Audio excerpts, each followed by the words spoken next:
महासेना जय वाल्मीकि महासेना जय वाल्मीकि महासेना जय वाल्मीकि महासेना जय वाल्मीकि महासेना जय वाल्मीकि महासेना जय वाल्मीकि जय वाल्मीकि जय वाल्मीकि जय वाल्मीकि जय वाल्मीकि जय वाल्मीकि वाल्मीकि लाइक वर्धिल्लाले वाल्मीकि लाइक वर्धिल्लाले जय वाल्मीकि जय वाल्मीकि వాల్మీకి మహాసేన ఆధ్వర్యంలో ఘనంగా నిర్వహించడానికి వాల్మీకి మహాసేన నిర్ణయించింది. ఈ వేడుకలలో ప్రతి ఒక్క వాల్మీకి పాల్గొని వాల్మీకి జయంతిని అత్యంత ఘనంగా జరపాలని ప్రతి ఒక్కరిని కోరుకుంటున్నాము. అలాగే వాల్మీకి జాతికి ఎస్టీ పునరుద్ధరణ కోసం ప్రభుత్వము తొందరగా నిర్ణయం తీసుకొని వాల్మీకుల ఉద్యమాన్ని మహోద్యమంగా మారకముందే మంచి నిర్ణయం తీసుకొని వాల్మీకి జాతి బిడ్డలకు మంచి సందేశాన్ని ఇస్తారని కోరుకుంటున్నాము. అలాగే బోయకొండ చైర్మన్ పదవిని బోయర్కే ఇవ్వాలని, వాల్మీకుల గౌరవాన్ని, వాల్మీకుల ఆత్మాభిమానాన్ని ప్రభుత్వం మంచి నిర్ణయం తీసుకుంటుందని ఆశిస్తున్నాం. ఎన్నో ఉద్యమాలు, ధర్నాలు, రాస్తారోకోలు, అతి తక్కువ కాలంలో ఎన్నో ఉద్యమాలు చేయని ఘనత వాల్మీకి మహాసేనకు దక్కుతుంది. అయితే గత ప్రభుత్వం ఇచ్చిన హామీని తొంగలో తొక్కేసినటువంటి ఘనత ఆ పార్టీకే ఉంది. అందుకే ఆ పార్టీ యొక్క ఉనికి కోల్పోయాలని చెప్పేసి వాల్మీకి మహాసేన డిమాండ్ చేస్తున్నది. అయితే వాల్మీకి జయంతిని అక్టోబర్ 17వ తేదీన ప్రభుత్వ పరంగా, ప్రతి ఒక్క అధికార పరంగా ప్రభుత్వ ఆఫీసుల్లో వాల్మీకి మహాసేన ఆధ్వర్యంలో వాల్మీకి జయంతికి పూజలు చేయాలని చెప్పేసి వాల్మీకి మహాసేన డిమాండ్ చేస్తున్నది. అంతేకాదు ప్రతి ఒక్క పల్లెల్లోనూ, ప్రతి ఒక్క గ్రామంలోన వాల్మీకి జయంతిని ఘనంగా చేయాలని చెప్పేసి వాల్మీకి సోదరులకు వాల్మీకి మహాసేన సవినయంగా వివరిస్తున్నది.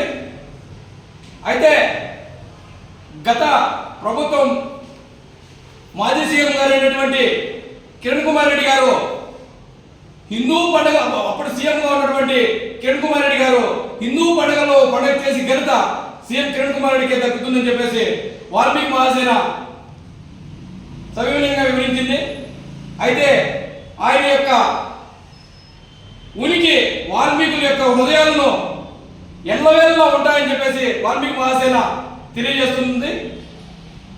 అయితే ఈ మధ్య కాలంలో ఎన్నో ఉద్యమాలు చేసి, ఎన్నో రాస్తారోకోలు చేసి వాల్మీకి బోయల ఆడబిడ్డ అయినటువంటి బోయకొండ గంగమ్మ తల్లి చైర్మన్ను అనేక ఉద్యమాల్లో వివిధ రూపాల్లో చేసిన ఘనత వాల్మీకి సంఘాలు కానీ, వాల్మీకి మహాసేన కానీ, విఆర్పీఎస్ తరఫు కానీ అనేక ఉద్యమాలు చేస్తూ గత ప్రభుత్వం వాల్మీకులు ఈకన్నా మోసం చేస్తూ వాళ్ళ యొక్క స్వార్థం కోసం పెత్తనందారులకు ఆ చైర్మన్ పదవిని కట్టబెట్టారు.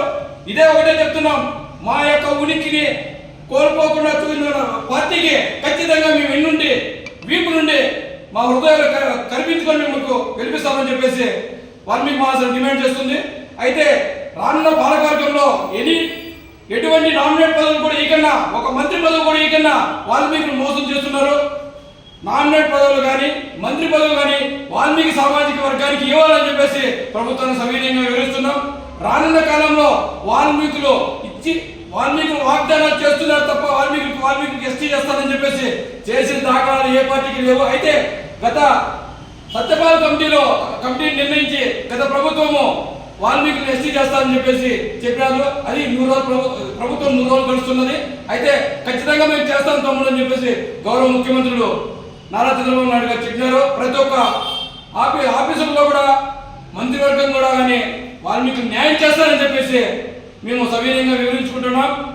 అయితే ఎంతో మంది దారిద్ర్య రేఖలో ఉన్నటువంటి వాల్మీకులు జీవనం గుర్తు లేక తాగుడుకు అలవాటు వివిధ రూపాల్లో ఎంతో మంది చెట్లు ఎరగడం, పడడం, కింద పడడం, వాళ్ళ యొక్క కుటుంబము రోడ్డు పైన పడడము, ఇది చాలా దారుణంగా ఉంది. వారి యొక్క అభ్యున్నతికి ప్రభుత్వం పాటుపడాలని చెప్పేసి వాల్మీకి మహాసేన డిమాండ్ చేస్తున్నది. రానున్న కాలంలో కేంద్ర రాష్ట్ర ప్రభుత్వాల్లో వాల్మీకులకు ఎటువంటి ప్రవృత్తి లేదు.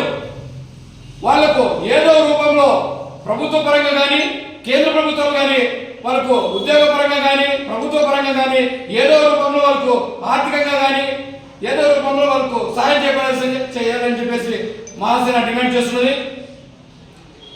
1956 నుంచి ఇదే చేస్తున్నారు పార్టీలు, నాయకులు, రాజకీయ కుమ్మక్కు చేస్తున్నారు తప్ప వాల్మీకి చేసే దాఖలాలు లేవని చెప్పేసి వాల్మీకి మహాసేన డిమాండ్ చేస్తూ రానున్న కాలంలో కార్యాచరణ ఖచ్చితంగా వాల్మీకి మహాసేన ఆధ్వర్యంలో ఖచ్చితంగా కార్యాచరణ నిర్వహిస్తామని చెప్పేసి పత్రికా ప్రకటన ద్వారా తెలియజేస్తూ, ప్రింట్ మీడియా ద్వారా తెలియజేస్తున్నామని చెప్పి జై వాల్మీకి, జై వాల్మీకి.